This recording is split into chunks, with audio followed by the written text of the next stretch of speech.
Hey guys, it's Doc here again. I just wanted to do a video talking about Worldtr33 by James Tinian and Fernando Blanco. This is so far a 7-issue series. It's an ongoing series from Image Comics, and it talks about the death of the internet. It talks about the Undernet, which is supposed to be a dark web sort of variation of the internet. And it details a group of kids, teenagers, back in the late 90s who discovered the Undernet.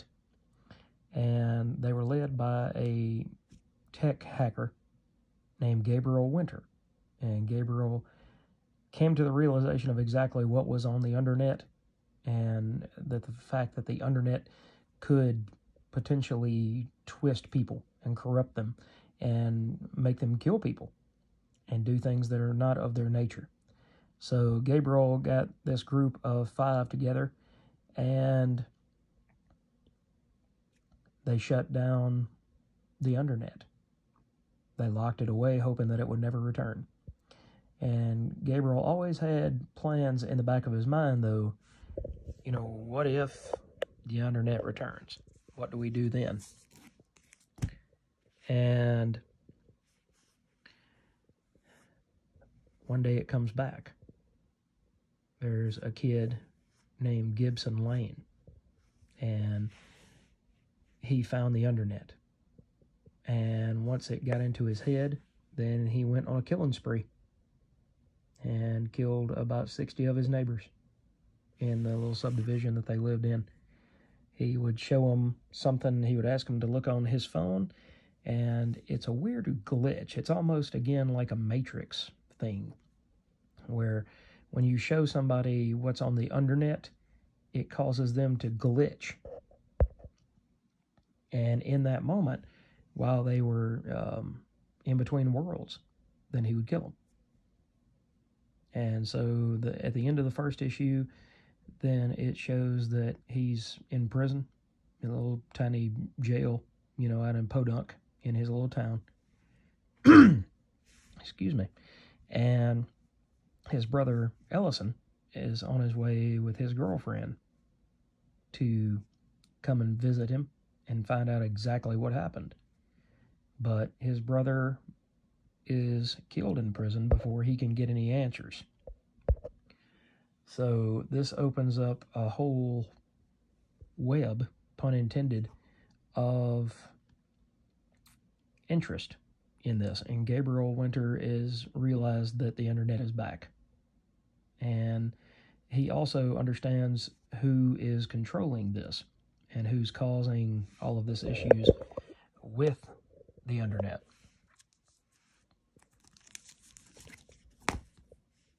So it turns into a big thing where you've got the FBI, you've got small town cops, you've got a kid who has killed all these people and now he's dead.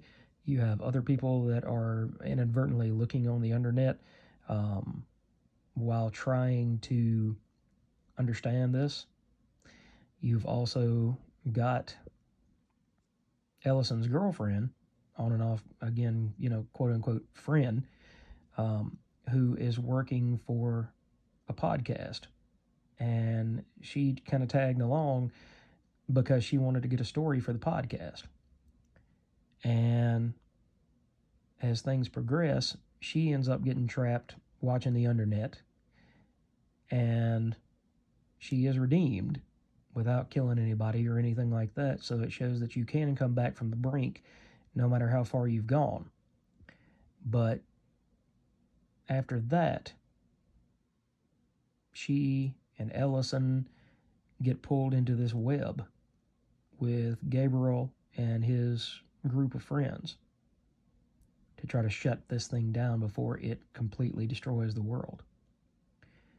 And at one point, they end up shutting the internet completely down.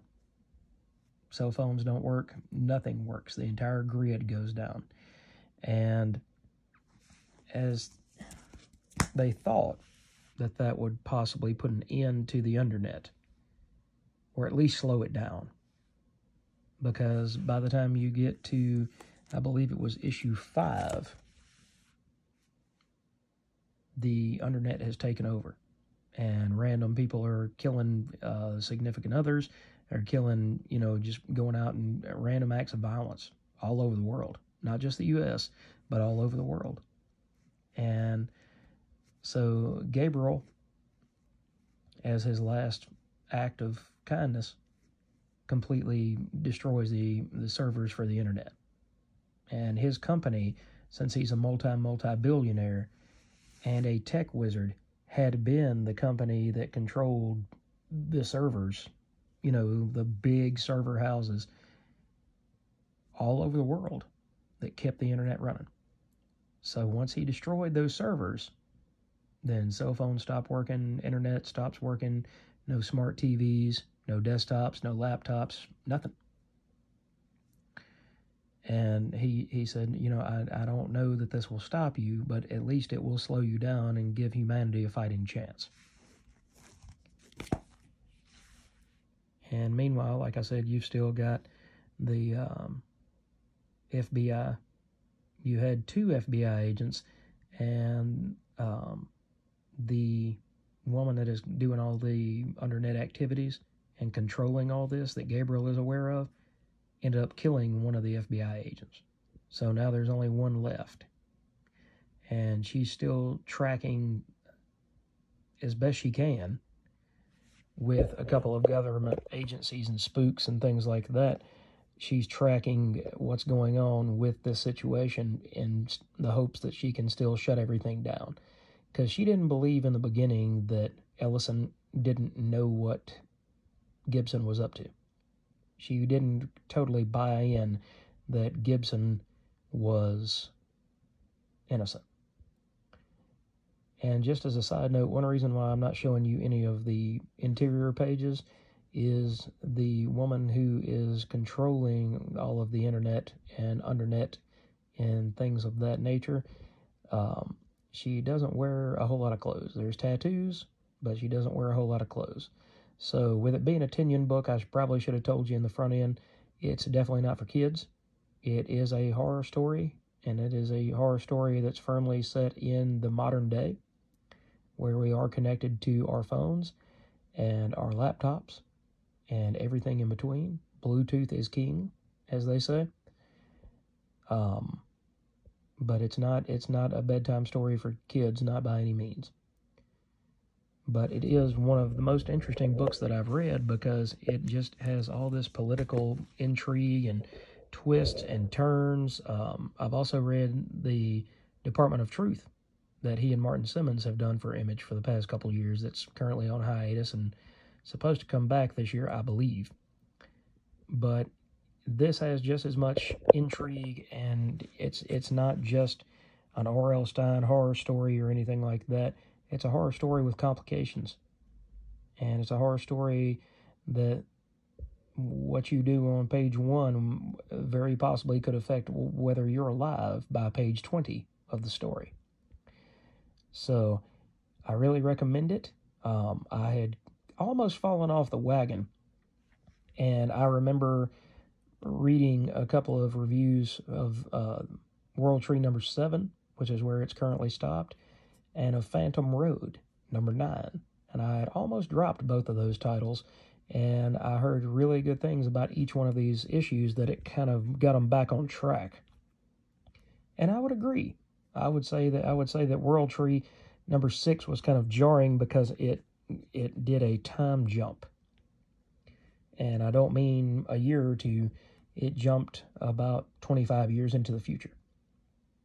So you have 3 points of interest in this comic that have been introduced so far. You've got 1999, when Undernet was first disabled.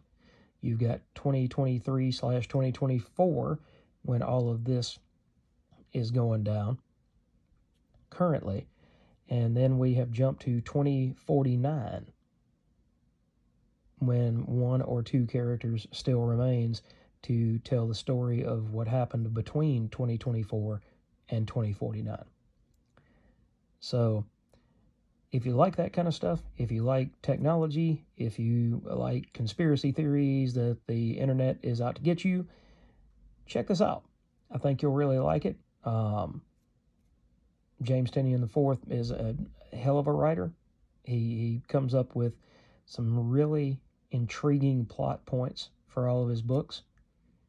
So I hope you'll check it out, and I hope that you will give me a like and a thumbs up on this video.